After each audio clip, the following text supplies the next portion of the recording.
एक बार एक बूढ़ा ब्राह्मण था। वह हर रोज पीपल सींचने जाता था। जैसे ही वह पीपल सींचने लगता, उसी समय पीपल के पेड़ में से एक लड़की निकलती और कहती, पिताजी, मैं आपके साथ घर जाऊंगी। यह सुनते सुनते वह बूढ़ा ब्राह्मण दिन प्रतिदिन कमज़ोर हो गया। उसकी ऐसी हालत देखकर एक दिन उसकी पत्नी ने पूछा, क्या बात है, आप इतने परेशान क्यों हैं?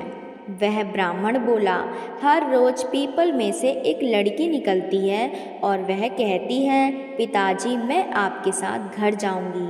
तब बुढ़िया बोली, इसमें परेशानी की क्या बात है? कल ले आना उसे। जैसे 6 बेटियां रहती हैं, वैसे ही 7वीं भी रह लेगी।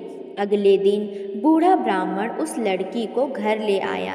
लड़की को घर ले आने के बाद वह ब्राह्मण आटा मांगने गया तो उसे पहले दिनों के बजाय आज ज़्यादा आटा मिला। जब बुढ़िया आटा छानने लगी, लड़की ने कहा, लाओ माँ, मैं छान देती हूँ। जब वह आटा छानने बैठी तो परात भर गई। उसके बाद बुढ़िया माँ खाना बनाने जाने लगी। तब लड़की बोली, माँ, आज खाना मैं बनाऊंगी। बुढ़िया ने कहा, तेरे हाथ जल जाएंगे बेटा, तू नहीं बना। पर लड़की नहीं मानी। वह रसोई में खाना बनाने चली गई। उसने तरह तरह के व्यंजन बनाए और उस दिन उसके परिवार ने भरपेट भोजन किया। इससे पहले वह आधा पेट ही भोजन करते थे। जब रात हुई तब बुढ़िया का भाई आ गया और कहने लगा, बहन, मुझे भूख लगी है, मैं खाना खाऊंगा। बुढ़िया परेशान हो गई कि खाना कहाँ से आएगा। लड़की ने पूछा, माँ, क्या बात है?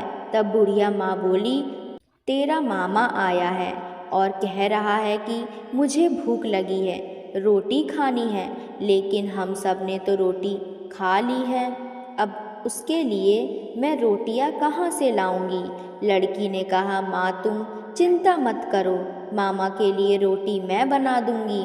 और वह रसोई में चली गई। उसने अपने मामा के लिए 36 व्यंजन बनाए। मामा ने खुशी खुशी भरपेट भोजन किया और कहा, मैंने इतना स्वादिष्ट भोजन कभी नहीं किया। बुढ़िया ने अपने भाई से कहा कि आज खाना तेरी भांजी ने बनाया है। शाम हुई तो लड़की बोली, माँ, चौका लगाकर चौके का दिया जला देना, आज मैं कोठरी में सोऊंगी। बुढ़िया ने चिंता जताते हुए कहा, ना बेटी, तू डर जाएगी। लेकिन वह बोली, मैं नहीं डरूंगी, मैं कोठरी में ही सोऊंगी। वह लड़की कोठरी में जाकर सो गई। आधी रात को जब वह उठी तब उसने चारों तरफ नज़र घुमाई तो धन ही धन हो गया। वह कोठरी धन से भर गई। उसके बाद वह लड़की घर से बाहर चली गई। जब वह बाहर जाने लगी तब गली में एक आदमी सो रहा था। उसने रात को उस लड़की को जाते हुए देखा तो कहा, बेटी, कहाँ जा रही हो? तब लड़की ने बोला, मैं तो दरिद्रता दूर करने आई थी। अगर तुम्हें भी दरिद्रता से छुटकारा चाहिए तो तुम भी करवा लो। तब उस लड़की ने उस आदमी के घर की तरफ देखा।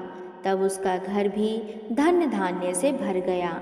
सुबह हुई जब बुढ़िया उठी तब वह लड़की को कोठरी में देखने गई। उसे लड़की नहीं मिली। वह चिंतित हो गई और वह उसे ढूंढने लगी। तब गली में बैठे हुए उस आदमी ने बताया कि वह लड़की कोई और नहीं बल्कि साक्षात लक्ष्मी माता थी, जो तुम्हारे साथ साथ मेरी दरिद्रता भी दूर कर गई। हे लक्ष्मी माता, जैसे आपने उस ब्राह्मण और गली के आदमी पर कृपा की, वैसे ही हम सब पर अपनी कृपा बनाए रखना और धन धान्य सुख समृद्धि प्रदान करना। बोलिए, ये लक्ष्मी माँ की जय, विष्णु भगवान की जय।